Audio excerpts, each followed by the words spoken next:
Okay, well, welcome everyone. We're so pleased that you could be here today for our event in honor of World Elder Abuse Awareness Day.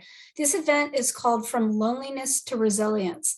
And my name is Sarah Steenhausen, and I'm Deputy Director of Aging Policy Research and Equity at the California Department of Aging. It's an honor to be with you today to serve as MC of this event.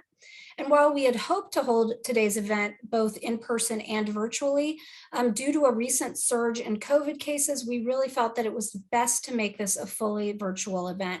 But that being said, we really want to make this as engaged as possible, and we want you to play a role in that. So just so you all know, the event is being recorded, and it's going to be posted on the California Department of Aging's YouTube channel in the next few days. And we're going to provide you with many opportunities to ask questions. You can type your questions or comments in the chat or Q&A. You can also raise your hand and staff will unmute your line. But before we get started, we would love it if everybody could type their name, organization in the chat box.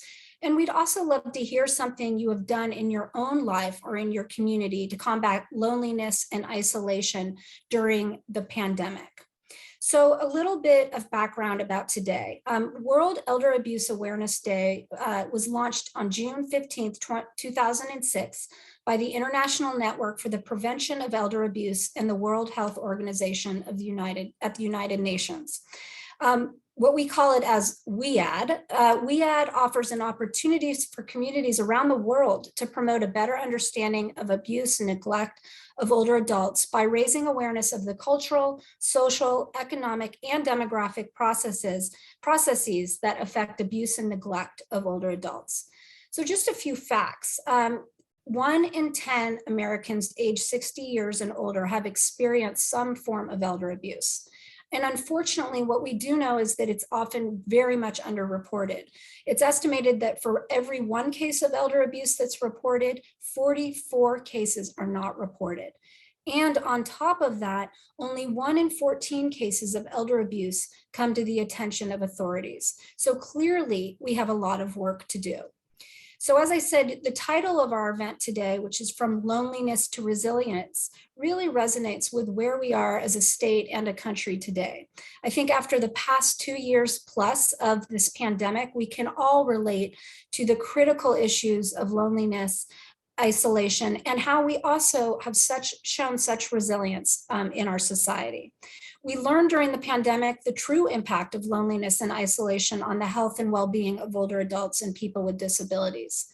We know that loneliness and isolation lead to a myriad of health issues, as well as cognitive decline and increased susceptibility to fraud and exploitation. During the pandemic alone, there was a drastic increase in the number and complexity of telephone and internet scams that were designed to capitalize on the loneliness and isolation and, really separate people from their money. It's estimated that nationally as much as $100 million was lost to COVID fraud over the last 2 years.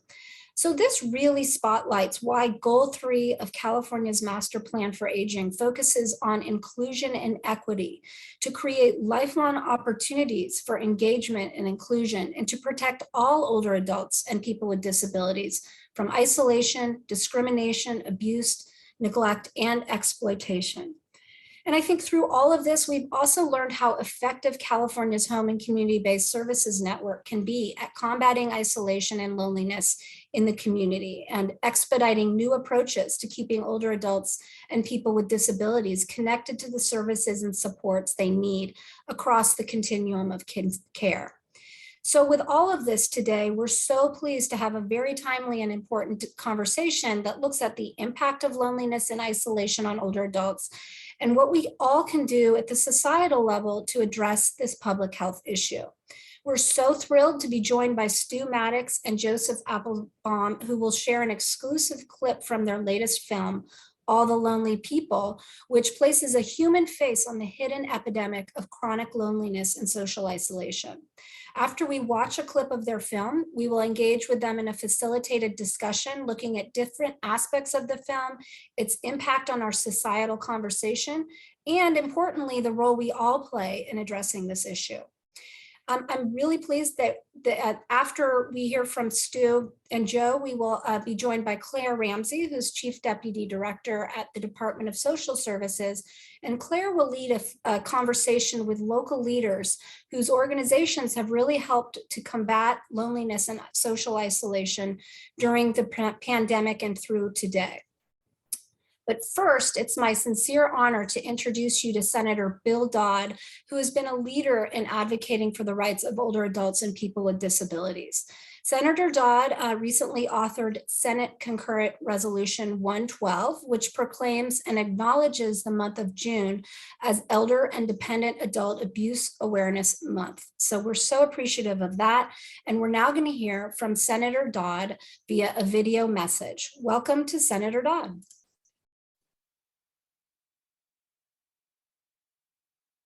Good afternoon. I'm sorry I can't be with you in person today to recognize World Elder Abuse Awareness Day. For those of you who don't know me, I'm Senator Bill Dodd, and I represent the 3rd Senate District. Now, it's my honor and privilege to participate in this important event that raises awareness of the terrible and all too common incidents of elder abuse in our communities. The theme for this year's event, From Loneliness to Resilience, is more appropriate than ever after we've all experienced some very, very tough years isolated by the COVID-19 pandemic. And while these past 2 years have been tough on everyone, COVID-19 disproportionately affected older adults, especially those living in congregate settings like skilled nursing facilities. Not only were older adults especially vulnerable to the virus, but many were also isolated from families and friends, losing important social safety nets that can help prevent abuse. The shared experience of the quarantine was an eye-opening experience for many to realize just how devastating isolation can be to our mental health and well-being. For those with loved ones in congregate care settings, the isolation also opened up vulnerable seniors to the potential for abuse. During the height of the pandemic, the Ombudsman, whose mission is to help protect aging and dependent adults, had to fight to gain access to congregate care facilities to ensure that even during a pandemic, seniors and vulnerable adults have an advocate in their corner. However, elder abuse takes many forms and is not limited to seniors in care facilities. Elder abuse is also known to be widely underreported. Sadly, 1 in 10 Americans 60 years of age or older experience abuse each year. According to the National Center on Elder Abuse, this means as many as 6 million cases of elder abuse in the United States every year, and more than 650,000 cases in California alone. Abuse is most likely to occur to adults who are isolated from their community, who may be impacted by a combination of physical, mental, pharmaceutical, or medical challenges. Recognizing these risks is the first step towards prevention of elder abuse, and that's why I'm proud to author SCR 112 that names June of 2022 as Elder and Dependent Adult Abuse Awareness Month. Raising awareness and hosting important events like this are critical to educating policymakers and the public about the severity of this issue, not only in the state, but across the world. Lastly, I want to take this moment to express my sincere appreciation to the Commission on Aging for having me, and to all those who took time out of their lives today to attend this event and make sure that seniors have an advocate in their corner. Thank you all very, very much. Wonderful. Well, thank you so much, Senator Dodd, for that terrific message and for your leadership on these critical issues. And now it's my pleasure to welcome a few of our key state leaders who have been instrumental on all of these issues and in leading the Master Plan for Aging's development and implementation. So first, I'd like to introduce to you Kim McCoy-Wade, who previously served as director of the California Department of Aging and really spearheaded our movement to prepare California for 2030 and developing the Master Plan for Aging. And Kim now serves as the first ever Governor's Senior Advisor on Aging, Disability, and Alzheimer's. So welcome, Kim, and thank you for being here. Thank you so much, Sarah, and thank you to all the California leaders we have here today. It is wonderful to be with you all to raise awareness about how we prevent and address, with equity at the center, elder and disabled adult abuse.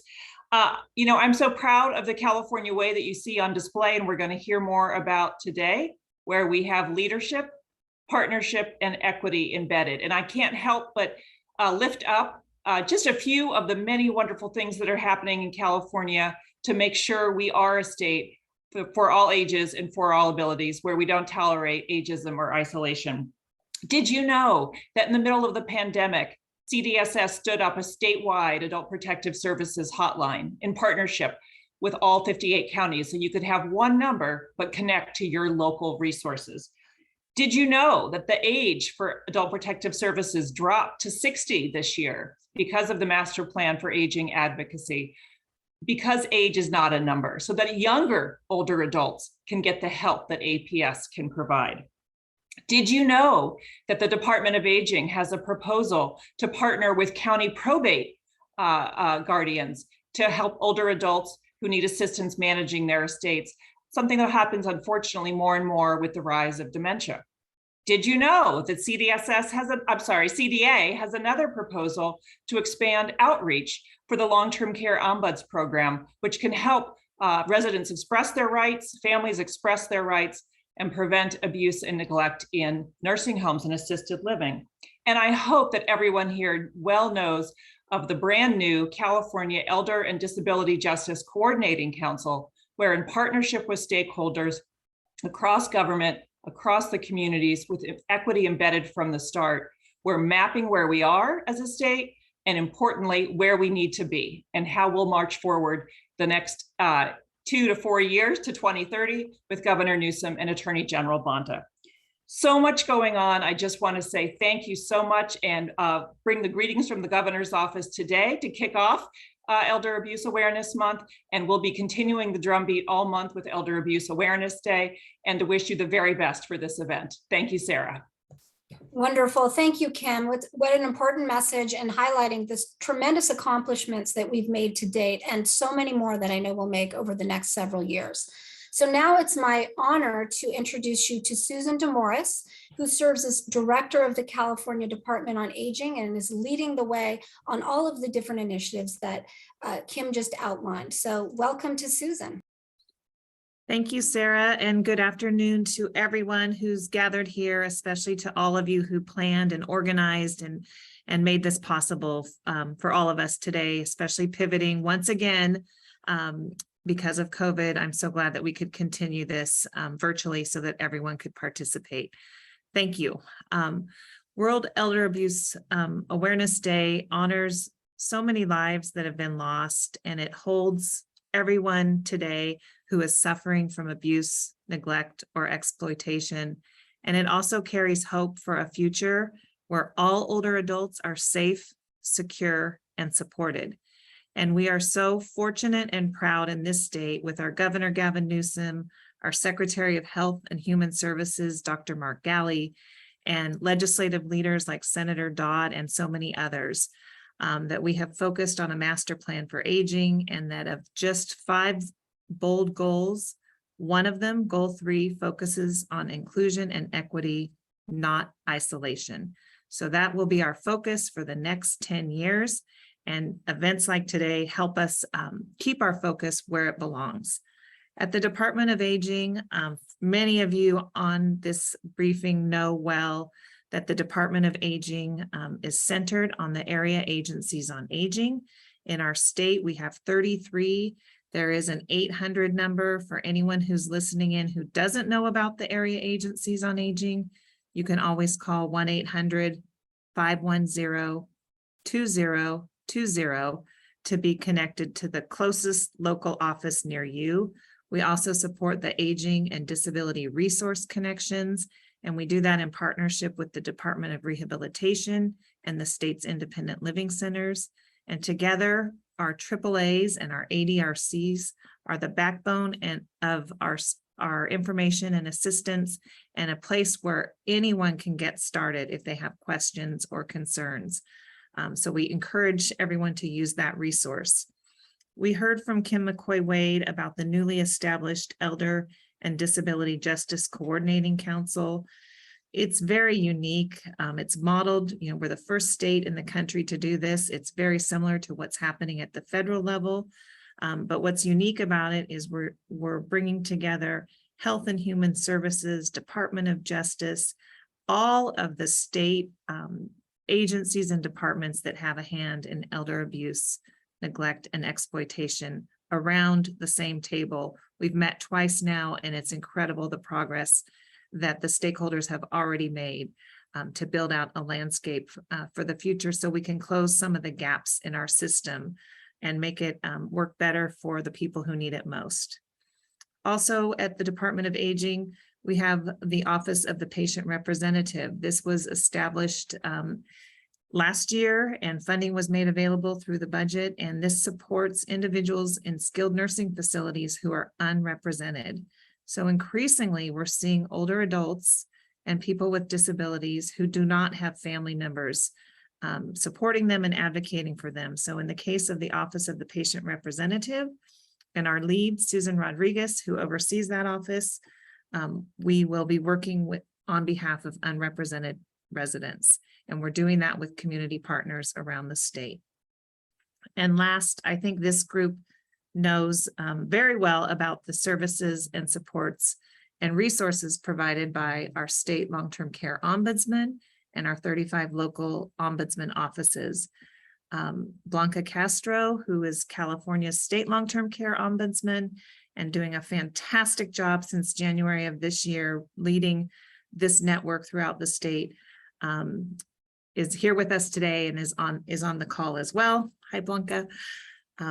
And we have a crisis line that anyone can use anytime, 24 hours a day, 7 days a week, 1-800-231-4024. And that long-term care ombudsman crisis line can help anyone who's living in residential care, board and care, assisted living, skilled nursing facilities. So that's a resource available to everyone. I'm honored to be here joining you today. I look forward to the rest of the program. And again, I want to thank everyone who made this possible today. Wonderful. Thank you, Susan. Such important activities and efforts going on at the Department of Aging and our sister departments, which is why I'm so happy to introduce you now to Claire Ramsey, who is Chief Deputy Director at the California Department of Social Services. Welcome, Claire. Thanks so much, Sarah. And I really want to extend a warm welcome to everyone here today from the Department of Social Services. We're really honored to be the co-host of this event to recognize World Elder Abuse Awareness Day and to bring you a wonderful program.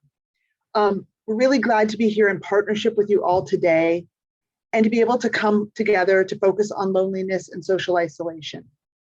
This was a significant issue before the pandemic, but as everyone here knows all too well, the pandemic exposed and exacerbated these crises, especially among older adults and people with disabilities who have been the most significantly impacted by COVID-19.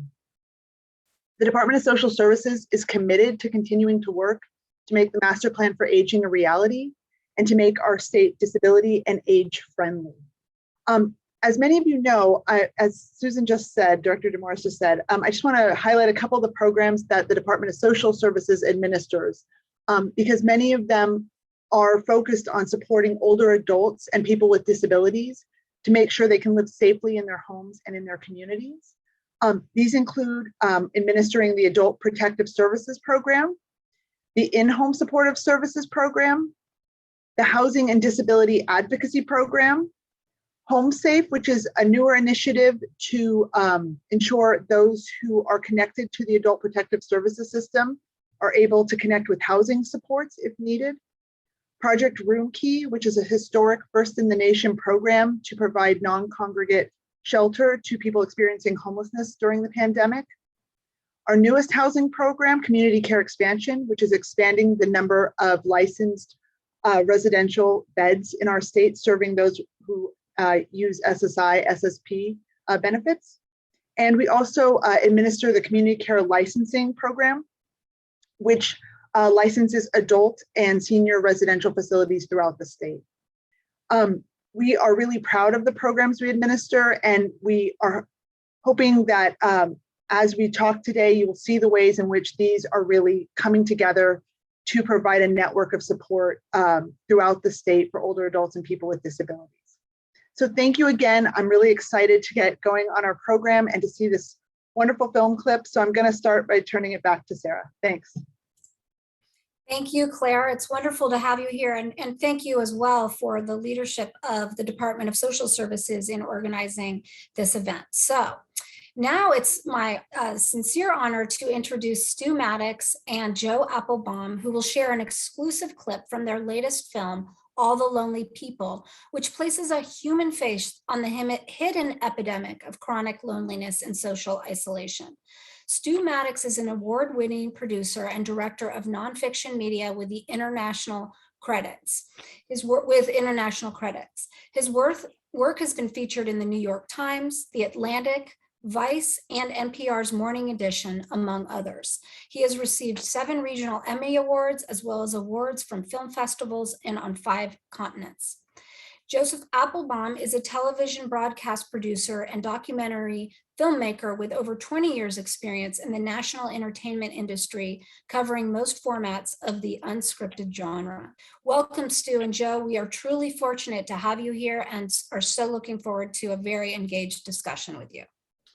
And Sarah, we are humbled, especially after hearing the remarks of the past few minutes, to be here with you and support all the work that you do across the state in each of your departments. And it has been eye-opening for us in the past few years as we've done this project to learn more about the things that you face on a day-to-day basis that are oftentimes centered around chronic loneliness and social isolation. What we do is create social impact films. So this is a perfect opportunity to use what we do. We go into communities, start conversations around people who've been willing to share their stories. And we're very blessed to be able to share the stories of a handful of people over the past 3 or 4 years, actually, including the pandemic, who have been resilient over their struggles of social isolation and loneliness. And one of the takeaways for us was how much chronic loneliness and social isolation is a tool used by those who want to take advantage of us or take away our voice as we age. And you know, what we've learned through the making of this film is just how important, not only for mental health, but physical health as well, to understand how serious loneliness and isolation can be for many of all ages, honestly, and the consequences that follow. I don't know how many of you who are watching have discovered that you may be part of this pandemic, this hidden pandemic of loneliness and isolation. In the process of making the film, Joe and I did. And for this very important day, we created a short video from the feature-length project, All the Lonely People, at the request of the California Department of Social Services, Office of State Long-Term Care Ombudsman, and California Department of Aging. And the goal was to show you exactly who is staying resilient and exactly how they are doing it. Yeah, as Stu said, this is an excerpt of the film, so to speak. So hopefully it will encourage people to take a look at the whole film. But right now, we'd like to thank Kim Rutledge, Cheryl Nelson, and John Hartmeyer for their work in helping us make this happen here today, as well as Lori Delagrammaticus of NAPSA. So here's the secret about our filmmaking. It's all about the conversation that happens after the clip. So we are really looking forward to hearing your thoughts about who you've discovered and how they've stayed resilient through the past few years of this pandemic. We hope you'll add your knowledge and your questions as well in the chat. So first, here's a look at what we've discovered. That was a truly, truly powerful clip, Stu and Joe. Thank you so much for sharing that with us and for being here with us today. I'm really, really glad that we have the opportunity now to engage our audience in a discussion on so many of the important themes that were raised. And I've watched this now a couple of times, and every time I learn something new. Some of the things that stick out to me are just the underlying equity issues of loneliness and how certain populations, LGBTQ, women, older adults who are facing poverty and don't have access to things like transportation or maybe living in rural areas, how they are so much more susceptible to loneliness and isolation, but also the importance of thinking about the difference of solitude versus loneliness. You can live a life of solitude if you think about the amazing woman, Carol, who's been in bed for 6 years but doesn't feel lonely, and how that is for her approach has worked, and she does have a community around her. And thinking about the amazing story of Victor Fields, who was caregiving for his wife. And when she died, you know, she was everything he had. And for a caregiver to then lose his wife, as the woman was saying, that was his social connection to the world. And so he might have a lot of people around him, he said, but it doesn't matter. He still feels very lonely and isolated. Finally, something that really strikes me is that we all have a role to play in combating this. I think as a society for so long, we have felt that people who are lonely or isolated, it's their responsibility to figure out how to build their own social network, right? I don't see it, I don't hear it. As was said at the very beginning of the film, which I loved this clip, the woman said, who is advocating on behalf of these people? Right? We all have a role to play. And that's why the social service network that we have in our state is so critical and so sorely needed. So with that, I would love to open it up for questions, but I just want to kick it off and ask you the question of what was your inspiration for this film? And how did you go about identifying the people to interview? Go ahead, Stu. Well, first of all, it was great to hear your thoughts on the film, and I do want to say, Joe, I think you agree, is that what you said about it being a community-based solution that allows the individual to start their journey toward reconnecting is really what we found in all these stories. Everyone was telling us that they had help from the outside to start their own inner work, as Dr. Carla Parasinotto said. Joe, do you want to talk a little bit about how we came about doing this film? Yeah, absolutely. So we were, we've done some other documentaries, and we did one on aging in the LGBT community, and we were looking for our next project, and we surveyed several thousand people, actually, colleagues, people in the health and sector, education sector, et cetera. People have used our films. And we asked them, what did they see as the next big thing, that nobody's paying attention to, that's coming over the horizon, that's going to be important? And this was back at the end of 2018 when we asked this question. And by a 2-to-1 margin, everybody who responded said loneliness and isolation. We were not expecting that answer at all. But we educated ourselves. We said, okay, we educated ourselves on the subject, started to realize how important it was, and what a mental and physical health issue it could be. And along the road, Stu and I realized that we fell into the same category. We were lonely and isolated. We moved back up here from LA, and we moved to the suburbs. We didn't know anybody. We worked out of our house. We didn't need to go out. And slowly we realized we're part of this. And actually that made it easier to go ahead with the film. And Joe, I think that's one of the cool things is in our journey is that this happens to everybody. For very, good things that happen in your life can kind of pare away your social support network to a place where, you wake up one morning and you feel like, I don't really have anybody in my life. So all the things you listed, these normal life things like moving away to college, getting married, having a child, maybe getting a divorce. I'm sorry, ASL interpreter, I'm going so fast, but there's so many of them, that are normal parts of our life journey that make it important for us to build our support group and maintain it during the times when we are going through these changes. I think that's well said. And I think that for so many of us, especially when you're younger, you take that support group for granted, that it's always going to be there. And it's amazing how quickly it can disappear on you.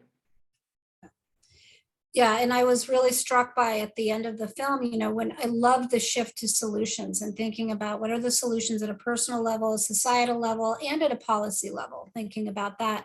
And, I think it's easier said than done for some people to go out. I loved how Paula and Andrea were able to reconnect with their community through the Pride Festival. That's so important.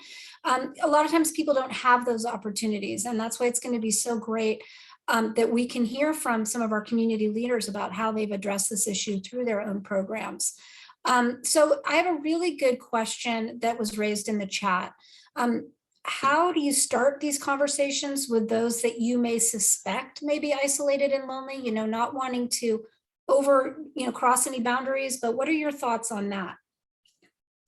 Well, don't use the word lonely for starters. We found that people didn't want to be a part of this film or be interviewed when we said, "Are you lonely?" Yeah. So I don't, there are people who are better equipped to answer that than us. Maybe some of you are in the chat, but that unfortunately is a stigmatized word that we need to kind of work on. Hopefully this film will kind of take this stigma away a little bit, but I think asking who is important in your life as a way to start the questioning process, and what is important in your life, what activities maybe that you don't have anymore, that you aren't able to do because of your caregiving situation or whatever, that would help you reconnect, would be a good way to start the conversation. Joe, what do you think? I think you're spot on, and I just want to follow up about don't use the word lonely. We shot a great portion of the film in the UK because they're just way ahead of us on addressing this subject at this time. But we learned very quickly that men especially, when you use that word, it registers as a sign of weakness. And so Stu is absolutely right. Ask it another way. But if you ask somebody if they're lonely, I think normalizing this is part of the process too. Like you talked about on a kind of a community or a policy level, is somehow we've got to make it okay to say I'm lonely, because it's a normal feeling. When it gets chronic or is compounded by social isolation is when we see lots of problems. But awareness around this is a normal part of our human makeup, and it's okay to shout it out would be a really important step. We do that ourselves. We usually start these up when we speak by saying we're lonely. We're working on it. We're works in progress, but we recognize that we suffer from this, and that helps. Yeah, absolutely. Well, that's such a great segue, I think, into this next question that we're going to have from one of our guests, Debbie Toth. But I did want to note that one of our attendees, Victoria Mora, said that this film made me text my best friend who lives across the country. Thank you. So just that right there, having this dialogue and discussion, raising awareness, I think is a good reminder to all of us, and the importance that, everything that we can do in our own lives to combat it. So now I'd like to turn it to Debbie Toth, and if somebody could unmute your line, or you can unmute your line, Debbie, and put yourself on video too. I can do all of the above. Thank you. So Joe and Stu, this is just like a tiny snippet of what is going to be a larger thing that we all can view, right? And I want to ensure that we can view the whole thing, because I certainly was thinking I want all of the Choice in Aging team members to be able to watch this, because it's so important, not just for the people we're serving, but for ourselves. I think I saw all of us when we could no longer congregate in our adult day healthcare facilities during this time. We work in this place and space for a reason, right? And it broke us a lot. And I think the explanation of the distinction between loneliness and social isolation having to do with how many people you're connected to versus how you feel versus what you expect, blew my mind. It's a very great way to sort of organize those thoughts, but I want to thank you for focusing on transportation. So in our state, we have done such a poor job of coming up with accessible transportation options for people who cannot get in a car and drive themselves somewhere. And so I was curious, did you find a lot more? I mean, we only saw a short snippet, right? So did you learn more and see more about how transportation impacts loneliness? Well, Stu, let me lead off with that. Sure. So that is a big issue for us, and we, two of the people in the film, Victor and Mary Hill, primarily have issues with transportation. So for different reasons, though. So Mary she lives out in the country in the middle of England, and the closest town is, I think, 25 minutes away. And so, but that might as well be on the other side of the planet. If you don't have a car or something, it doesn't matter. I mean, she's 90 years old. She just doesn't have the mobility. So, she depends on the little bus that goes around and takes her specifically to the destinations that she needs. It's not like just hopping on, our regular public transportation. This is very specific. And during COVID, when she lost that, she would only go out once a week, by the way. She had one day a week where she would go do her grocery shopping, and that's where she got her, limited social connectivity. She would sit in the grocery shop, in the little coffee house inside the grocery store, and have a cup of coffee, do whatever. And that was it for her. So when that was cut off, it was a huge deal. Now, Victor,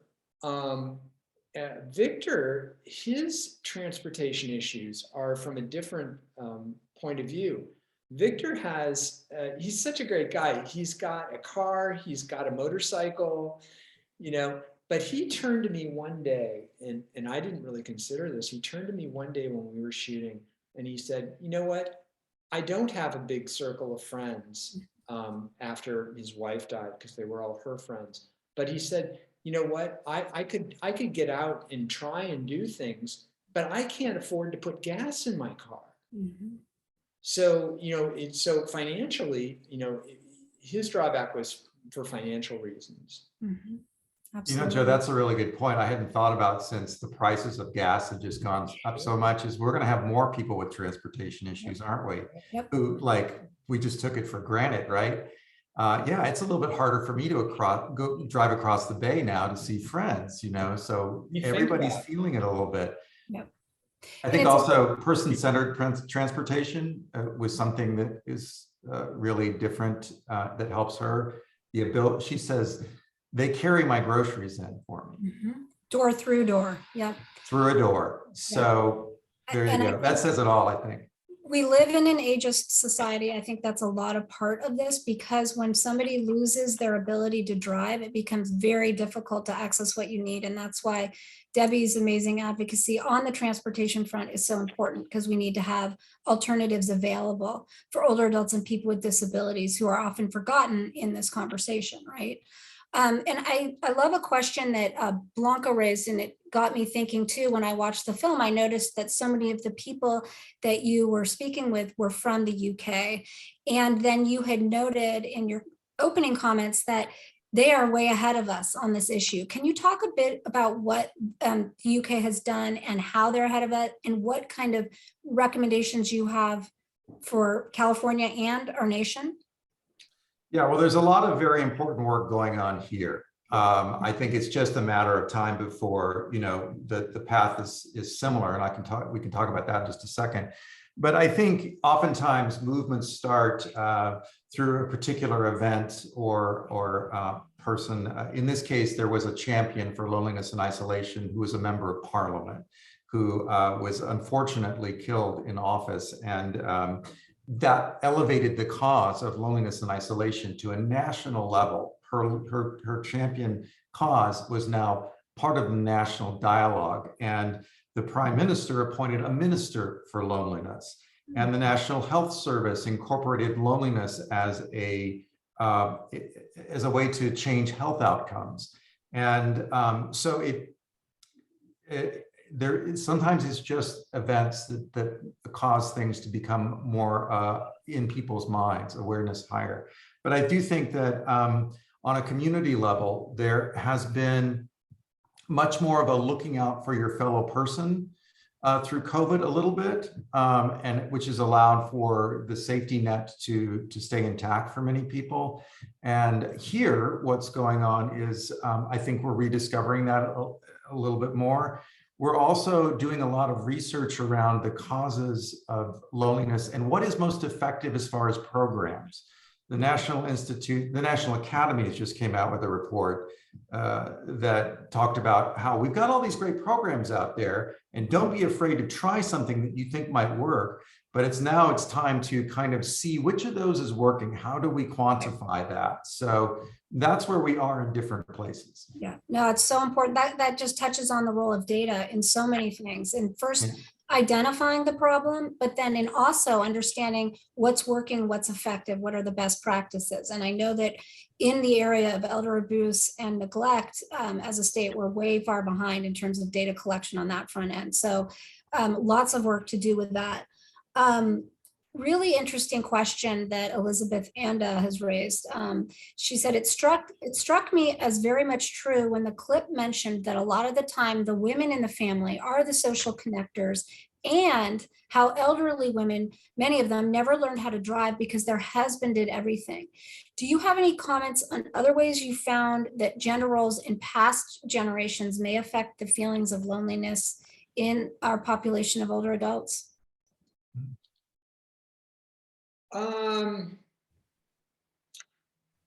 not quite sure how to answer that, but I would say that, Mary Hill was very blunt about her feelings around that being a reason.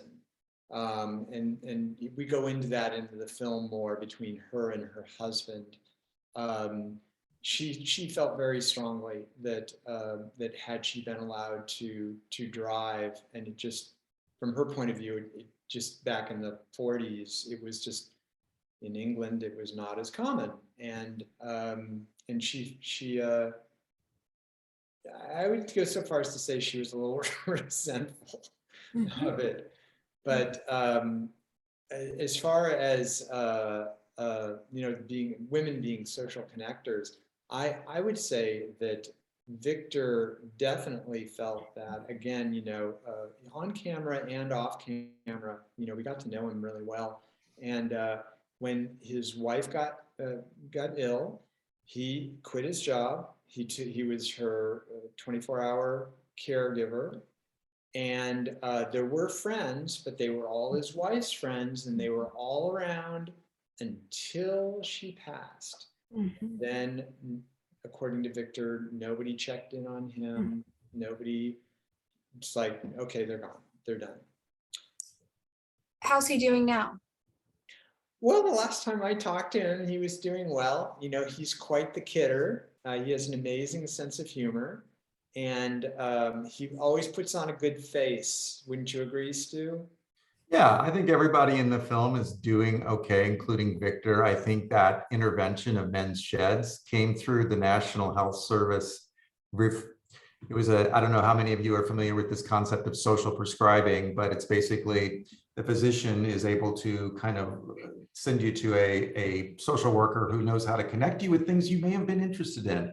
And it's very person-centered. They spend time with you to make sure that you reconnect. And that's how he found men's sheds. So I think that's I love it. I love this concept of social prescribing. And I think it gets along the line of where California is trying to transform its system to recognize the need of the whole person, that, health is not just about going to the doctor's office and getting a prescription or having surgery. It's about your range of needs throughout your life, and thinking about how we all need to help connect and ensure people have access to that.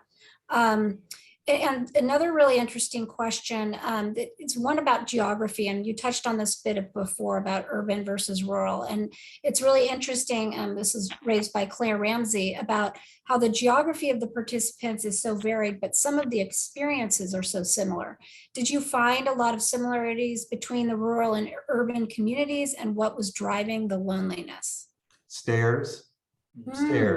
Yeah, stairs were taking away the inability, no matter where, especially here in San Francisco where we are, we're taking away the ability for people to get out. And that was, or was affecting was changing their mobility, right? Is that why Carol had been in bed for 6 years because she couldn't get down her stairs, or was she truly unable to get out of bed? No, she has lost the use of her legs. Okay. But I think maybe if she would be able to get people to take her more often if she didn't have a flight of stairs to go up and down. I think Very there true. would be, wheelchair would be so much easier.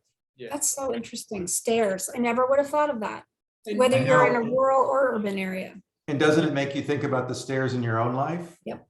Absolutely. Just to build on that, there are other characters in the film when everybody watches the full film that that we didn't address in this clip, different because we wanted to show that this is something that affects all ages, wherever you live, whatever your situation, right? So we look at one individual, middle-aged, younger man who lives in Manhattan, and he has one of these tiny studio apartments on like the 28th floor of one of these buildings. Wow. And so he has said that it's just hard to go out, it's not easy. It's to get out, to get anything. I mean, even going to the grocery store or something, it's difficult, and it's easier to stay inside. I think people put on our blinders. Like I think in his case, when you're walking down the street, you kind of like just get where you're going. When you're driving in your car down the highway to get to work, you're just kind of like not looking left or right.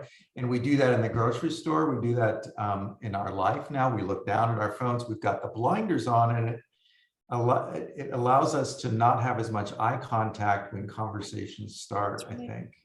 Yeah, I our think that's phones are our shields. Yep. We live in our silos and with our own little communities, and we don't stop to recognize the people around us that we might not have that daily interaction with. And another really excellent question, and this is from a woman named Thea Hurst. She says, do you find a connection between loneliness and isolation and a sense of purpose? I'm aware that some cultures are strong in the belief of revisiting your purpose in life across lifespan as changes occur. One example is the revisiting of life's purpose at retirement. And this really is a central theme in California's master plan for aging in our efforts to address, to focus on equity and avoid and fighting isolation is helping older adults and people with disabilities ensure that they live lives of purpose, which can be different things for different people. But I think all too often, once a person, quote unquote, retires, they don't know where their purpose is or what they can do. So I don't know if you have any thoughts on that or how you've seen it addressed in some other societies. That's a really hot topic right now. And we totally see that in the people we've been following, that those that have the purpose or a really strong purpose too. And it's not just like, I'm going to go volunteer. It's a purpose of like, this is something that I feel passionate about, has really elevated people out of their retirement transition of depression and loneliness, because your support group changes dramatically at the point you leave the workforce, right? That, for a lot of us, that's where we have our friendships and connections. But I think it's like the process of finding the purpose sometimes needs a little help. And then we keep talking about this idea of social prescribing and so on. But if we can help people really find their purpose, they're going to reconnect and they're going to find other people with similar purposes. The problem is everybody's solution is different. Yep, that's right. And that's a time-consuming process. And that's where the rub comes in for you folks of having to like really spend time to find the purpose. That's right. And actually, I would love to, that reminds me of two things. One is for Paula and Andrea, that's how the Pride Festival was, they were able to find their community again in that event and through that community. I would love for Debbie Toth to unmute herself again, because she has this amazing example of how they were able to do this through her program at Choice in Aging with the Afghani women. Debbie, would you mind? Oh, there you are. Good. Here I am. Hi. Again, so in our adult day healthcare program, we have some multicultural programs, and one of them is a Farsi speaking group, and it's predominantly women from Afghanistan who in their culture, as they age, they live with their son, and their daughter comes over and does caregiving. So they felt isolated. They all have primary diagnosis of PTSD, having lived through the Taliban ding ding round one. And now here they are, and they need help, and they're living with their son, and their daughter's helping, and they just felt like they were this burden. And our psychologist, who was an expert in PTSD and spoke Farsi, was working with the women and really looking at, what are your strengths? And these women could needlepoint, they could knit, they could crochet, they could make all kinds of crazy, amazing things. And we found an orphanage in Afghanistan. And so they made sweaters and booties and caps, and we sent them over there. And this orphanage, in their infinite wisdom, took pictures of the kids with what these women made on their bodies. And it was life-changing for these women. They now had a purpose, and they knew that they weren't just a burden. And it is life-changing to feel like you are able to meet your purpose. And did they reconnect a lot with each other? They have formed a group that this is their life here when they come to the center. This was really difficult on them during the pandemic, but we gave them all tablets, and we were meeting via Zoom. And I mean, I'm going to talk about all that later, but this is their home and their community here for sure.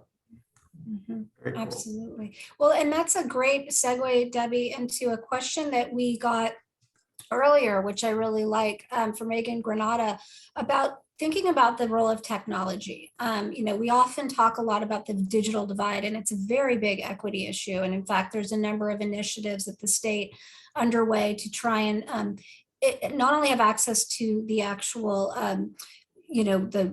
the tablets, but also how you use them and how you can connect, and making sure we have broadband access as well. But with that, the question for Megan was, is technology something that drives loneliness, or is it something that can be a tool to combat it? And I would imagine it's a nuanced response, because I've certainly seen it be both, particularly with, younger, for children and youth who are sucked into the negative side of it, but it also can be a connector. So I'd love to hear your comments on that. So I'm so glad that that was asked, because when we started this film and we were thinking about what did we want to focus on it, I was like lasered in on that aspect. But this is before COVID, so I was looking at it from a different point of view, that young people are attached to this instead of having just conversations in person, right? Using their social skills. And what we learned was that people, when they don't, it's that adage, if you don't use it, you lose it, right? And there are studies done, right? So I was really interested in exploring that. And in the film, you will see shots of people like on a bus or on BART or whatever, just buried in their phones, and you see all these people, right? Nobody's talking, they're just using their phones. Or to expand on that, you can do anything online now. You can do, obviously, your banking. You can communicate with people. You can get food delivered if you want. There are less and less reasons that you have to leave the house. And so we were going down that road with technology. And then when COVID hit, it sort of flipped, because technology actually, when used responsibly, was sort of like the savior for all of us. I mean, being able to have things like this and use Zoom and text or whatever. So it's nuanced. I think that there's a tipping point with it. And to your point about technology for older people, I think that it has to be simple and it has to be safe for people to use. Carol, the woman who's been in bed for 6 years, she was on a beta program from UCSF for the GrandPad, and which is a safe, simple tablet for older adults, and that changed her world. She loved that. So I think that access to safe technology is really important. Mm-hmm. Absolutely. So many wonderful comments and important questions that are being asked. And I want to revisit this issue of stairs, because now I'm obsessed with stairs being a driver of loneliness. And Mindy Smith says stairs are not inclusive and oftentimes are the only option. And then another woman named Dara Hopper said, I could not get a contractor to build a wheelchair ramp, not one. They only wanted to put it where it could be hidden. I said it, I wanted us to normalize ramps being in front of the house. This to me strikes so many different chords of ableism and, shame on, needing assistive devices to help us ambulate. If you can't walk up the stairs, forget it, you're stuck, right? So what are your thoughts on this and what can we do? I mean, I know this is an area where you really see the public policy impact, and we have a lot of work to do in this. And I'm thinking of the universal design movement of we need to start thinking about how you design homes and houses for everyone rather than automatically limiting to only those who can navigate in the house. So I had a couple of thoughts when I saw that comment. First of all, there's a really great purpose in here for some contractor to actually go out and get these ramps the way we need them, and it would be very rewarding for somebody out there. But second of all, so what we're talking about now is social isolation, right?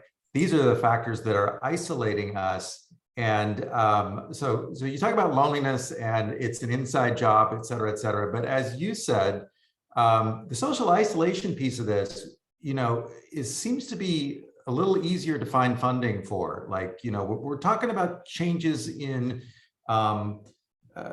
living situations and transportation and things like that. Now, I think loneliness is not just a dirty word for us individually, but I think as far as policy making, it's like, this is a feeling, right? Mm-hmm. Social isolation seems to be the thing that we might be able to get policymakers and lawmakers around a little bit more easily, because they're doing it already. They just need to kind of see the social impact of changing some of these life situations, living situations. Interesting. And Kim Rutledge, who I know you know as well, which, by the way, hello, Kim, thank you for being here. We appreciate all the work you put into this before you transitioned over to the Department of Rehabilitation. But Kim noted that for her experience that contractors want to hide ramps because it's nearly impossible to get a residential permit to build one. So again, this is part of the broader issue. And she just said they had to build hers without a permit because it was impossible to. So I don't know what we're expecting people to do. So let's see here. Any comments that folks want to make? There's so many. There was a comment here about the livability index. Does somebody, Claire or Blanca, do you want to speak to that? Because I'm trying to catch up here into all the different comments that have been made. So many good ones, aren't there? Yeah, there are. Blanca, what you talked about here is the idea about the isolation position to include as part of all policies, because isolation is part of the age-friendly livability index. Blanca, I see you on. Yeah. Welcome. Yes. Sure, no problem. Thank you. You're doing a great job with your moderating. So good to see Joe and Stu.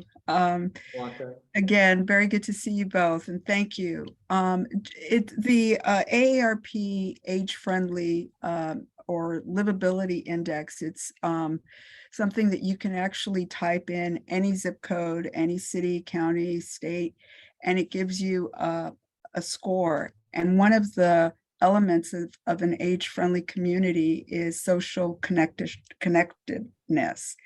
And it provides sort of the examples of which policies communities may be lacking that would prevent people's ability for some of that connectedness. And one example could be, and in California, we know this to be true, that there are some areas that there's not any effective or reliable internet connection, just because companies are, not necessarily providing service, the infrastructure there. So that could be a barrier. And there were things that the community can do to try to maybe mobilize to try to increase accessibility to internet access. It's just one example. But if you go on to the aarp.org/livability index, it's pretty easy. I can put it in the chat. Thank you. I went there and I just put in Carol's zip code and she scored an overall livability score of 64. I don't know if that's good or not, but this is really great. Great, Blanca. Thanks for that tool. I love this comment from Sandra Plummer of the Inland Empire Adult Day Healthcare Center in Corona, California. She says that we're finding that the strongest motivator for someone wanting to attend an adult day healthcare center is that it provides the social connections that are unavailable to them, and that due to their medical, mental, or physical conditions that may not require daily care. It's interesting, since the pandemic, we're now seeing some of the managed care providers denying this Medi-Cal managed care benefit, stating that social isolation is not a qualifying criteria for medical necessity, even though the physical and medical conditions contributing to the inability to access social and community services are documented. So this gets to your issue of we need a social script. And I think that we need more doctors and health plans to recognize that being engaged and in the community is a healthcare need. It's so critical for people, and showing that is something that is so important. And it reminds me too of in the state that there's such an important emphasis on developing policies that enable older adults and people with disabilities to remain in their homes so that they don't have to move into a congregate setting if they don't want to. We saw a huge emphasis on this after COVID, when we saw that the challenges in our congregate settings, but we often forget the importance of home and community-based services. Adult day healthcare, what are called community-based adult services, are this place where people can get healthcare and social support services. And I think for many years as a society, we have minimized the value of the social support that these centers provide. And I know we'll have more opportunity to talk about it in our next panel, but it's so important for us to not lose this and to not isolate people and imprison them in their own homes, living lives like that. So thank you so much for that comment, Sandra. Any thoughts on that, Stu or Joe? Well, I mean, and where are you going to be more connected at a community center?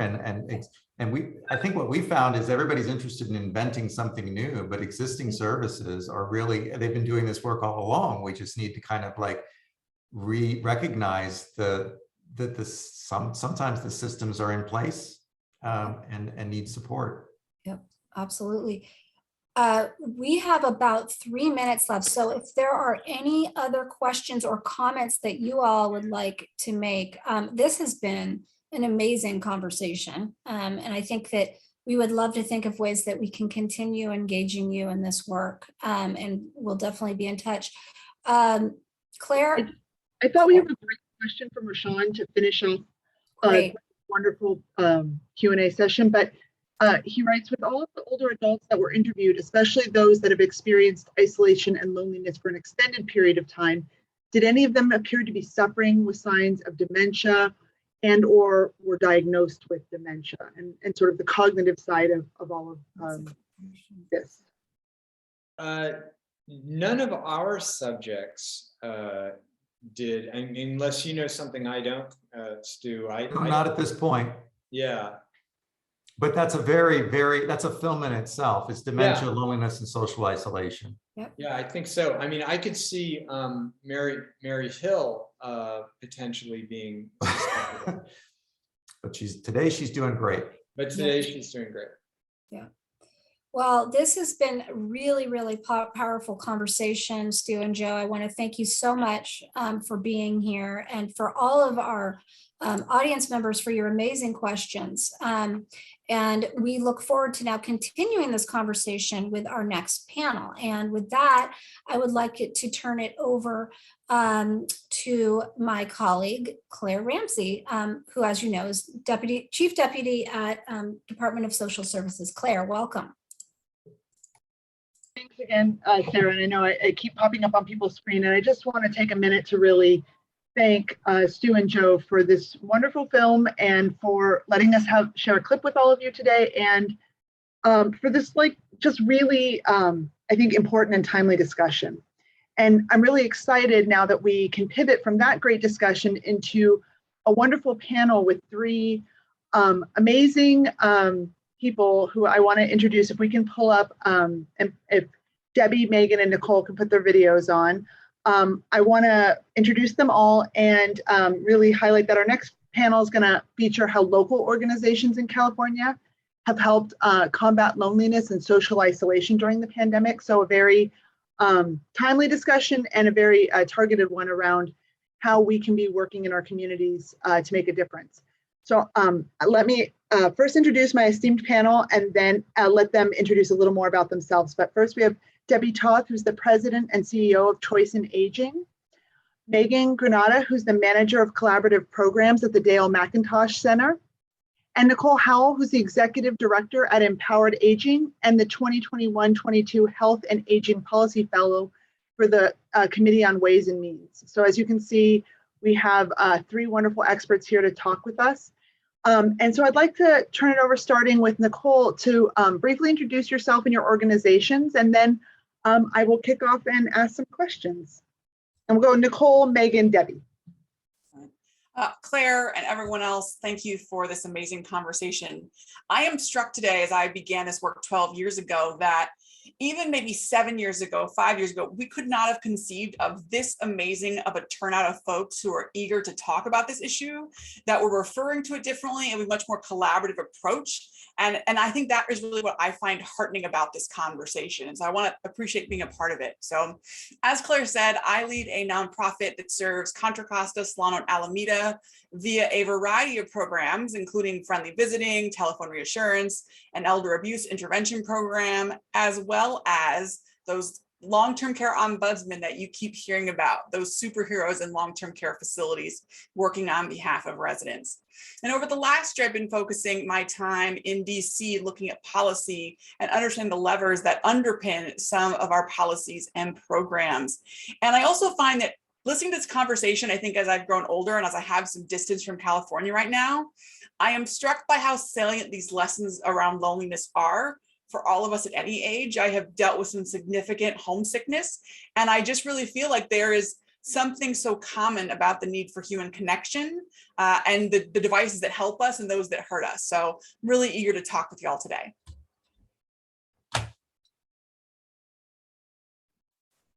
Good afternoon, everyone. My name is Megan Granata. My pronouns are she and her, and I'm going to start with a brief visual description of myself. I am a young white queer woman with a physical disability. I have a buzz cut, and I am wearing a white and blue dress today. I am the Manager of Collaborative Programs at the Dale McIntosh Center in Orange County. DMC is one of 28 independent living centers across the state of California that offer services for people with disabilities of all ages to live independently in the communities of their choice. Some of the services that all independent living centers, including Dale McIntosh, offer are community transitions, assistive technology, in-home care coordination, options counseling, independent living skills training, peer support, and others. And even though we are a disability-centered, disability-focused agency, a majority of our consumers are over the age of 55, and this aligns really well with the national statistic of 41% of adults over the age of 55 having at least one disability, and that number over time is climbing. So I am here to represent that intersection of aging with disability and the network of independent living centers as a whole. Very glad to be here. Thank you for having me. Megan, thank you for modeling. My name is Debbie Toth, and I will start with the same. So I have transitioning hair. Most of you would think that I started it in the pandemic, but I will have you know, I was the trailblazer. It was January 2020. Nicole is my witness when I stripped the front out and said, what will life be like gray? And now almost all women know. So I have long transitioning gray hair. I'm not allowed to say gray, I'm supposed to say silver. And I have probably too much makeup on for this.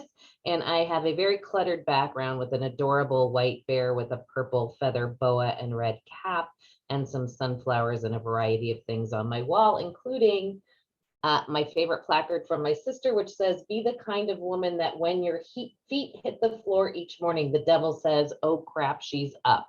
So I am with Choice in Aging, and we provide all of the acronyms, alphabet soup of long-term supports and services. We do adult day healthcare. We do the multi-purpose senior services program. We do California community transitions. We do transportation. We do caregiver support. We have an intergenerational Montessori preschool. And everything that we do is geared around people having dignity and living life as they wish. And that means their setting of choice. It means their programs of choice. It means their transportation of choice, all of those fun things. And I am thrilled to be here and so grateful that the Department of Aging and Social Services and Commission on Aging have all made this space for this conversation. Thank you. Yeah, thank you all for introducing yourself. And I'm always humbled to talk to such amazing advocates and service providers. And you know, I know all of you were sort of working in this space prior to the pandemic. So and you have sort of a vision of what that looked like, you know, prior to March of 2020. But I'd really love to start by talking about what you really saw happening during lockdown and sort of how your organization had to pivot to continue providing services. And this time, why don't we start with Megan, then go Debbie and Nicole. Sure, this is Megan. So when the pandemic first happened, we as a network really shifted towards emergency aid and resource distribution. We found that the majority of older adults with disabilities were in a very precarious position when it comes to getting their basic health and safety needs met.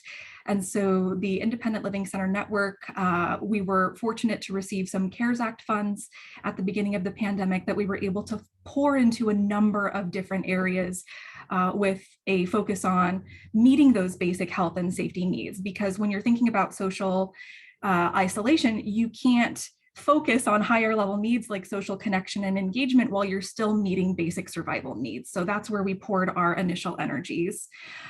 Some of that CARES Act money went towards creating COVID education in plain language. So making sure that COVID information is accessible for all levels of cognitive ability and comprehension.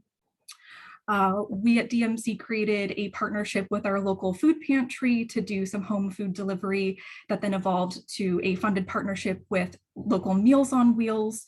We did a lot of vaccine and PPE distribution. One issue we found pretty prominently with the vaccine drives that were happening early on was that there was a lot of inaccessibility. So we were providing staff on the ground to provide sighted guide for folks with vision loss, advocate for folks' accommodation needs to be met in order for them to be able to get their vaccine that was so needed. One thing that we poured a lot of CARES Act funds into was emergency personal assistance services. We did find a huge escalating need for caregivers at the beginning of the pandemic as caregivers started to become afraid to venture into community health settings or were dealing with their own COVID diagnoses or the diagnoses of loved ones. So we would pay for temporary care services for people to remain in their homes while while stabilizing whatever their caregiving situation looks like. So those were some of the ways that we focused on meeting those emergent needs in order to stabilize them and then move towards more of a focus on addressing social isolation. Thank you, Megan. This is Debbie, and wow, it was like, how do you take the secret sauce of a congregate model, decongregate it, and still have the same magic? That was a little bit disconcerting, to say the least, that the one thing that was going to save lives during a pandemic is the one thing that we always encourage older adults never to do, which is to isolate. So it was a very ironic time, right? And so what we did, we focused on not just the people that we were serving through choice and aging, but what happens to all the other humans who aren't connected to services, right? So in Contra Costa County, for example, we knew we had 178,000 seniors, and we knew that probably less than 10,000 were connected to some sort of service. So how are we going to address all of these humans? So we worked on the folks that we served in all of our programs by being on the phone with them every day, by delivering tablets to their homes, by delivering PPE to their homes, supply to their homes. So we mobilized and started to distribute, but we also began to work with Empowered Aging and Contra Costa Health Services. I want to just ring the bell of Contra Costa Health Services. They had a data scientist who was working on a COVID risk algorithm that they applied to everybody who had ever touched their system, and came up with the 7,000 highest risk people in Contra Costa County so we could target services to them. So we redid everything. And to all the people who said older adults can't do technology, I call Oscar Mayer baloney on them, because we had so many older adults Zooming on a daily basis. We did intergenerational Zoom craft projects, but what we did, we designed around what we knew about that human. So I wasn't just bringing Cheez-Its to everybody. That would only be me. I love Cheez-Its. But what we brought to people's homes were what we knew they would like. Large print word find. It was great for some people, not for other people. So we redesigned everything. Every single thing we did, we redesigned, and including our reach. And I don't know if Nicole's going to get more into that. And I think I can get into a little bit further some of the, outdoor exercises and a variety of other things we did in a future question, but I will pass it off now to Nicole. Thank you, Debbie. So it's important to remember a primary driver of empowered aging is the long-term care ombudsman program. And I remember the week before the lockdown was sort of like called in Contra Costa County, is our office is in this very busy area of where we're located in Pleasant Hill, except it was like tumbleweeds rolling through. And so there was a real mental feeling. I remember being very scared, and we had started to look at some of how we were going to do our work and make sure we weren't cross-pollinating staff in any way. But when the sort of, not only lockdown happened, the administration of community living, they essentially stopped us from doing our work in facilities, which is the core way that we're able to assist residents. And I think that was a way in which it was so clear that this is not territory we had been in previously, and we were going to have to look at new ways to do our work. And I want to be clear, we did some great things. We immediately began to contact facilities, and we knew that the first positive was in Alameda. And I said, okay, it's going to go, Contra Costa and Solano after that. We need to find out certain things: how many hospice beds, how many staff, what are their issues. And one thing we found was the small 6 beds, which are a large percentage of the population in many of our communities. They couldn't get groceries. It's sort of hard, I find, for myself, because so many crazy things happened. I sort of forget all of them, to think back of oh, you're right. I remember going to the store, not being able to get pasta, toilet paper. Well, if you have a facility with 6 residents and probably 3 to 4 staff, you need much more. And, Costco was canceling orders, and Safeway was canceling orders. And so there was a real need literally for just food. And so we really pivoted our attention, and thanks to folks like Choice and Aging and others, we were able to not only be in contact with facilities, but to really meet their needs. And again, Contra Costa Healthcare Services, and later Alameda Health Services, or Alameda Aging Adult Services, as we were able to do PPE distributions supporting about 15,000 residents. And I remember the first time I did, I said, Debbie, can I just use your parking lot? It won't be that big a deal. I'm gonna send this out, it's fine. And we actually stopped traffic. There was a helicopter circling overhead. I was having heat stroke and I was like, we're going to get arrested. Like, it was a thing, the facilities were screaming at us because they were so desperate for the little PPE that was available. And so what I learned is it was a really an all hands to the pump situation. And it was a situation where there also could be no sacred cows. And what I mean was, typically they would have said like, oh, that's not really your job as long-term care ombudsman, or, hey, adult day, you don't do that, or Meals on Wheels, you don't do that. And this was a situation where, as an ombudsman, I like to break things. I like to challenge assumptions, and we really could do that. And it was sort of righteous, I don't want to say anger, but like righteous indignation about the issues we've been raising for years that finally the world was seeing. And this is an important point that I really want to make. And it's, again, saying it to my own personal life, which is you also had to make sure your staff was okay. Because at the same time the world was dealing with us, our staff was dealing with us as well. So in California, we were some of the first states to re-enter long-term care facilities. And empowered aging was some of the first in California, beginning in August of 2020, when we first got permission under very limited circumstances. Staff were suiting up in like spacesuits for PPE, and that takes an emotional toll, and that will live with them for decades and years to come. And so I think it's important to talk about, when we're saying these are issues, these are what we did, but these are also the organizations that we represent, and realize that, the term essential worker, I think that some of us never want to hear that again. So that's my initial thoughts on that. Thank you. I really appreciate that perspective from all of you. And it is hard to almost think back to those early days and just like the amount of change, fear, work, sort of prioritization that had to go on and all that. And I appreciate that each of you was really thinking so much about kind of the full life of the people you were serving, because there obviously had to be so much emphasis on physical health and safety, right? And keeping people from catching COVID. But also thinking beyond that to people's mental health and well-being and their cognitive health. And so what were some of the specific strategies or creative solutions did your organization effectively use to help combat the social isolation and loneliness in the pandemic? And one of the things I'm really glad we have is you guys are really representing a spectrum of residential options that people have as they age. So Nicole, why don't I start back with you, and then Megan and Debbie. I'm so sorry. Can you ask the question again? I sure can. It was, what specific strategies and creative solutions did your organization effectively use to combat social isolation and loneliness during the pandemic? So I think strategy would be a bit of an overstatement. I think in those early days, it was more like mad chaos and trying to get, keep things working, of like, will this work? Will that work? I actually stole an idea from someone we have on the meeting today, Krista Chalamedos from Senior Advocacy Services, of a tablet turnover, to say, would people turn over their tablets so we could try and give those to residents. We were trying to call facilities every day. For our friendly visitors, we were trying to provide them, because remember, it was fire season also, emergency preparedness kits, and connect via phone, and folks have hearing issues. And I think I can't say there was a strategy, more as an overall feeling that you had to be doing something.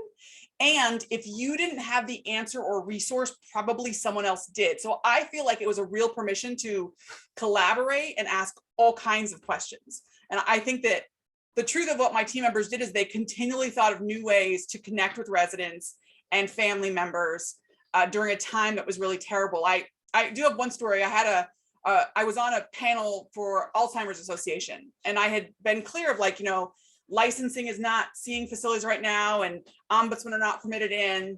And I got this handwritten card from this wife, and she said, I listened to you on this webinar. I thought you were in facilities, and I felt better because she felt better because she could not be in a facility, but she felt like ombudsmen were. And I think that was the heartbreaking piece of, even despite all of our best efforts, so much of our hands were tied. And I think that the strategy that we have now is making sure we have systems in place so that never happens again.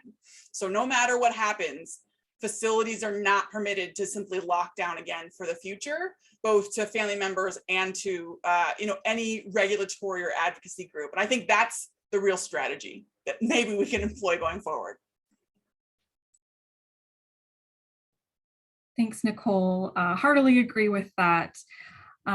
For social isolation specifically, the Independent Living Network did what we do best, which is provide peer support.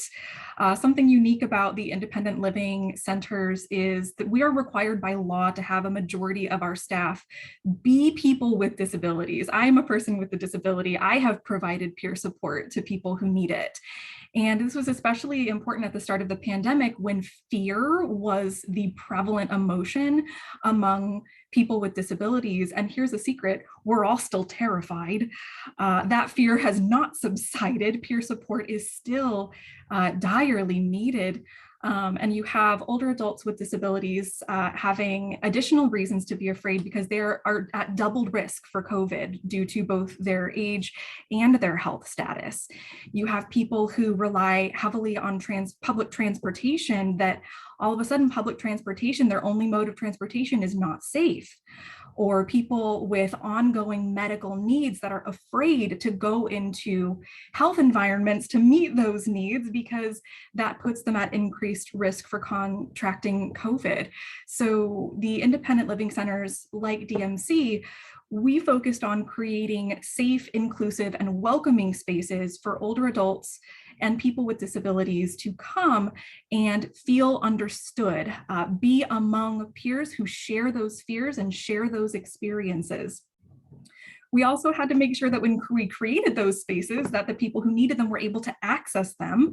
So we did a lot of computer, laptop, iPad distribution. We did some options counseling and advocacy around getting people Lifeline smartphones, getting them low-cost internet access, and also making sure that the training element of that is included as well. It's one thing to give somebody a computer, and it's another thing for them to know how to use that computer, and beyond that, to know how to use a screen reader or accessibility features of that computer in order to use it to access online social spaces. So that was our focus, was on making sure that our community has a space where we can come, be included, and process together.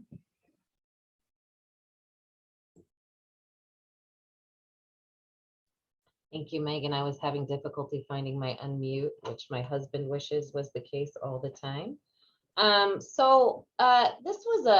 was definitely a challenging situation, as I said before, where you have what is typically a congregate setting, community magic interaction situation where you're now telling people to stay at home with their doors closed and don't go out. So we turned into a Uber, Grubhub, Safeway delivery service, right? Woo! So we were bringing all the things from food and toilet paper. Some of us had bidets at the beginning of the pandemic. You're welcome.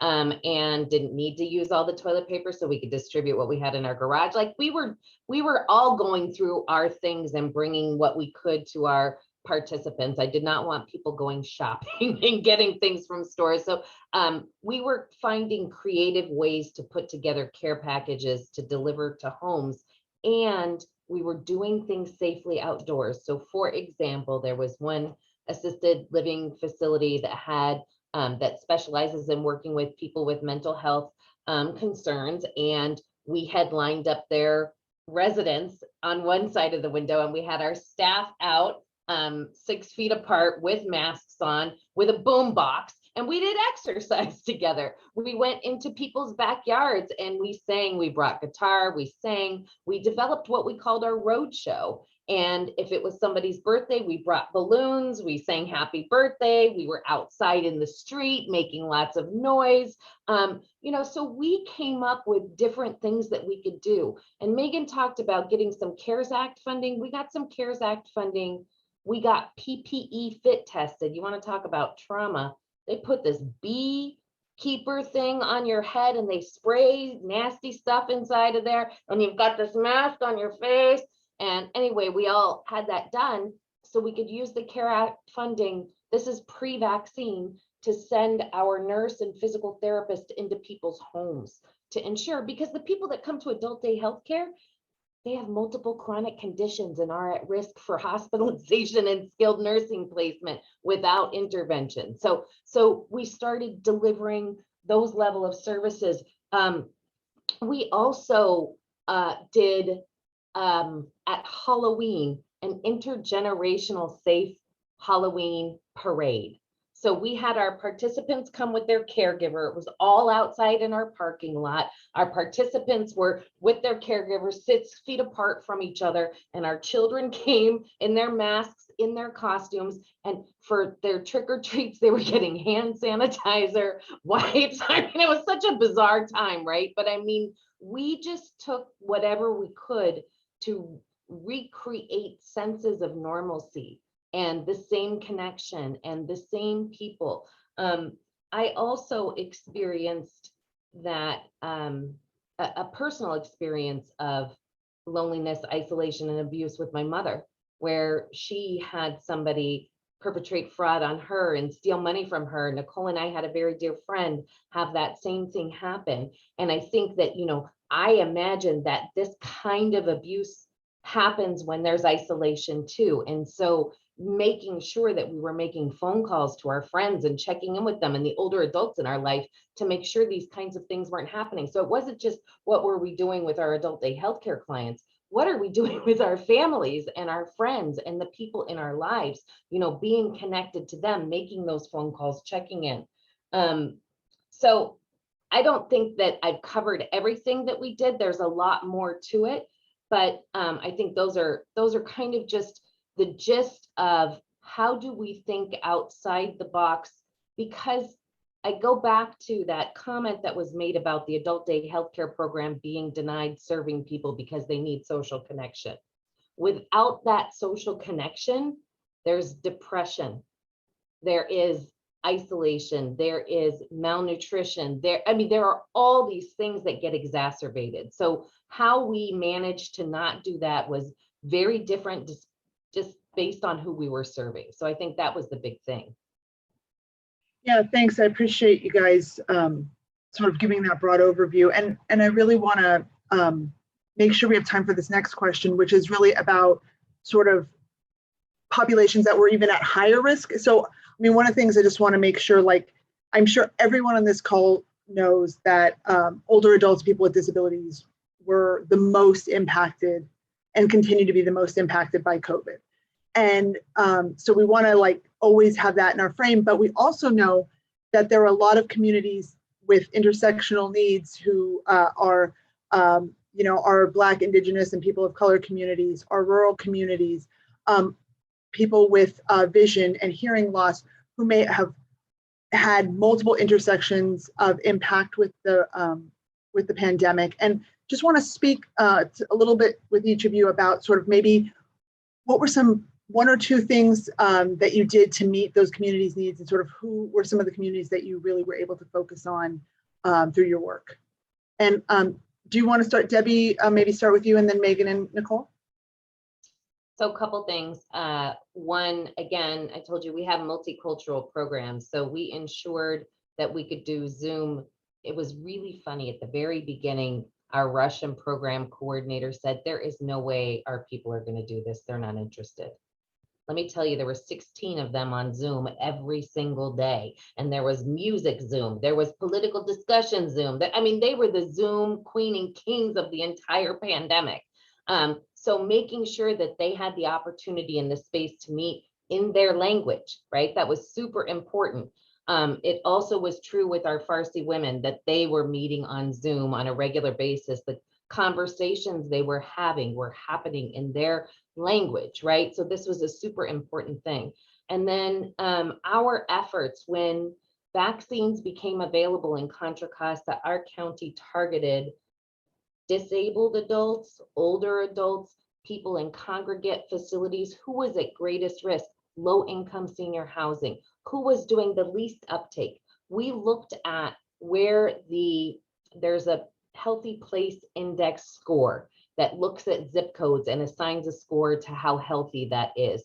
And those healthy place index scores that were really low happened to be in Black and brown neighborhoods. And so we really targeted our vaccine distribution in those areas.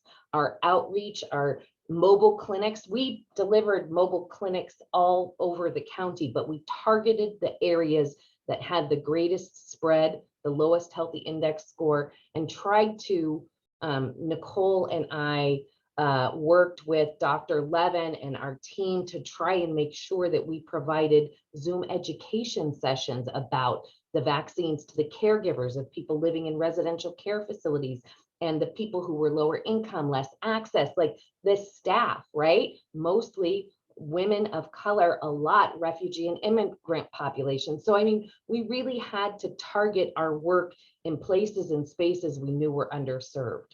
So that's just a few of the things we did at Choice and Aging. Thanks, Debbie. I would say that at DMC, we focused, or we targeted the at-risk populations of older adults with vision loss, and also people with disabilities and older adults living in long-term care facilities. For our older adult population, we have a really excellent aging with vision loss program paid for out of the Older Individuals Who Are Blind state fund. And we had to do a lot of experimentation to figure out what is the best, most accessible way for this population to socialize online. We tried Zoom, we tried conference lines, we did some restricted home visits with a lot of safety measures in place. But what we settled on for that population was really the conference lines, using phones to access social opportunities was far more accessible and much easier for older adults with vision loss than to have to navigate the different visual features and implements of Zoom. And so the majority of our groups, we have 14 aging with vision loss groups, some of which are Spanish language as well. They all moved to the conference line format. And we did some additional troubleshooting to figure out how to make that work best. One thing we found was that single click options are really helpful. It can create additional unnecessary barriers to have to put in passwords, codes, click on multiple links. If we can just have a single link that you click to get right into that meeting with no additional fuss, that really is the most accessible option. And also wanting to emphasize the importance of maintaining a hybrid group format, that for some people in-person is preferred, but there are so many conveniences and benefits to remote participation. You know, you bypass transportation issues, health issues and fatigue, environmental barriers. And so having that hybrid group format is very helpful as well. I also, if I have an additional moment, I would like to talk a bit about the way that we worked with folks in those long-term care facilities, because we saw those high rates of COVID leading directly to some pretty severe social isolation. And so the Independent Living Network really invested in community living options and resources. So giving people the tools, training, and resources to move out of long-term care facilities back into the communities of their choice, or on the other end of things, if they're in the community, to continue aging in place, avoid the need or postpone the need for placement into a higher level of care. We do have an excellent community transition program that helps people to transition out of long-term care facilities back into the communities of their choice. But given our conversation about stairs earlier, when I heard the word stairs, let me tell you, as a person with a disability myself, I have been socially isolated by stairs. That is not a revelation to the disability community. We all have a bit of a hateful place in our heart for stairs. And so we really invested, especially at DMC, into our assistive technology programs. So making sure that our recycle reuse programs are marketed to the community. Those are programs where we receive donated assistive technology like walkers, wheelchairs, scooters, shower stools, getting them back out to people in need. And through a partnership with our local area agency on aging, we were able to establish a new funding source for older adults with disabilities, specifically called Dignity at Home. And Dignity at Home can purchase home modifications so that people can leave their homes and safely navigate their communities. I can't tell you how many people we hear from that say, I would love to leave my home, but I can't because X. I don't have a ramp to get out my front door. I don't have a scooter to travel long distances. So I'm really evangelizing our independent living network in the chat, and I hope that folks are able to take advantage of those local independent living center resources for assistive technology, because they are key to overcoming some of those social barriers caused by inaccessibility. I just want to highlight in the chat, there's some really interesting links being added in questions. So if you're not paying attention to that, please, take a moment to check it out. The folks we represent in long-term care facilities were the most at risk. And there was both a need to protect them, but as a long-term care ombudsman, we also believe deeply in the individual rights and dignity for self-determination. So I think there was a fine line between folks who live in long-term care and not making them fragile, because they are full-grown adults who are capable of expressing their needs and desires. And I think that is an issue that we still are talking about older adults, of like, they're still autonomous, like they get to make choices around risk every day. And to the point around stairs, I've been living in DC and I love this dense housing of row houses, but every day I walk in my neighborhood, I'm like, how do you get to the front door? There's 15 stairs. I live in a 3-story apartment. There's no elevator. So I think it really is an issue. So our folks were the most at risk, and they had the least opportunity to connect with family members and friends in the outside, because so often facilities, don't have a phone in every room, or, staff were disinfecting everything. And remember those early days when it was like, show someone an iPad, take 10 minutes to disinfect, go to the next person. I remember one facility, we called them to say, hey, we've got a Rotary Club who wants to give you guys some iPads. And she was so thrilled because she said, thanks, I've been using my own iPhone. And if I'm in a meeting, she was the nurse manager, then they can't talk on the phone. So what we did the best to meet our needs is to continually reinforce with facilities that it was still their responsibility to maintain connection and activities, even if it looked different than before, and even if no one was watching. And I think highlighting that work. I think also, to Debbie's earlier point, is that we work closely with counties to help them understand the nuances of long-term care. I think it's really easy for folks who are in the medical field to be like, oh, this is long-term care. It's the convalescent hospital, or, oh, it's the assisted living, and not realize 6 beds and the licensing requirements and what is a medical facility versus what is not. And so I think we spend a lot of time with our county officials helping them to understand. And I think providing a lot of education to facilities. For a while in Alameda County, we did a weekly webinar where we would tell them, update them on what was going on with regulations, because regulations were getting thrown out and changed on the hourly basis, and to help them feel like they had support. And that was a fine line as ombudsman of, we typically are, representing residents, and we were having to say, like, right now, serving residents is serving the facilities and helping them to make sure that they are the most informed. And also, I think, there was if we all remember, the Operation Warp Speed pharmacy partnership, that was lagging behind. And I think at the time they were projecting it was going to take through, I think, May of 2021 to get all of the facilities in our area done. And we simply said that wasn't enough. And Contra Costa County, I said, if you don't address these facilities, it will keep overwhelming the hospital. And they prioritized that, whether that was actually sending a health team out or partnering with Debbie's folks, but getting these mobile vaccine clinics happening faster. And then we also educated family members on what that looked like. And I think the key part was other organizations. So in those early days, when you were seeing vaccine uptake, you were hearing like, it's like 15% of long-term care facility staff are accepting it. Well, in our community, we had well above that, because we heard their concerns and brought them real issues and real, like, okay, this is what's true. This is what your crazy cousin is saying on Facebook. And I think that was the key to serving residents. The way we could serve residents was by information to appropriate partners.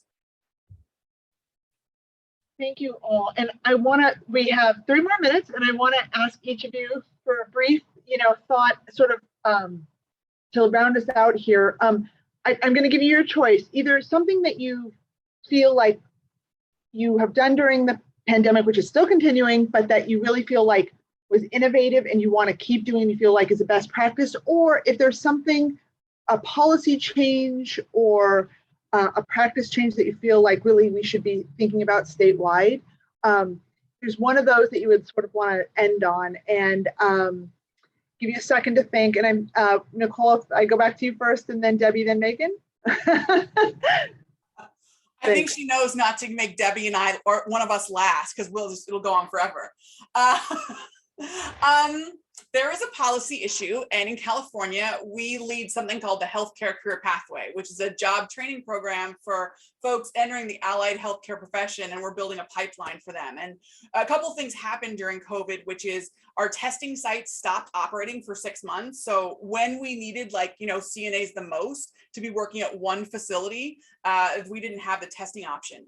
And in California, we currently require certified nursing assistant training programs to have a registered nurse as their director and an LVN or RN as the program instructor. And while I hear the need for that to be highly trained, it doesn't mimic other allied healthcare fields like EMT, where a seasoned EMT can train and sign off on skills of a trainee. And I think that's a really impacting issue, that we could free up more opportunities for innovative job training programs, particularly for folks with addressable barriers or who are the first in their family to try something. And so I really want us to look at, we need nurses out there doing nurse stuff, like they are important. I need CNAs who are really experienced CNAs doing CNA things. And so I would like us all to take a hard look at that together and not be protecting a scope of practice, but be looking at what are really the needs of Californians. Please don't throw toilet paper or like tomatoes at me. I would like to say amen to that. And maybe you do want toilet paper, given what we experienced in the pandemic, and who knows what the next variant is going to bring. I am going to say partnerships, partnerships, partnerships. So we were brought into the Secretary Galley's room to provide advice about aging issues during the pandemic. We were brought into Contra Costa Health Services rooms to provide guidance on who needed vaccines first. We partnered with other organizations that served historically marginalized populations and created relationships with Hijas del Campo, with all different kinds of organizations. So reentry, disability, all of these different campesinos, like all these different places and spaces.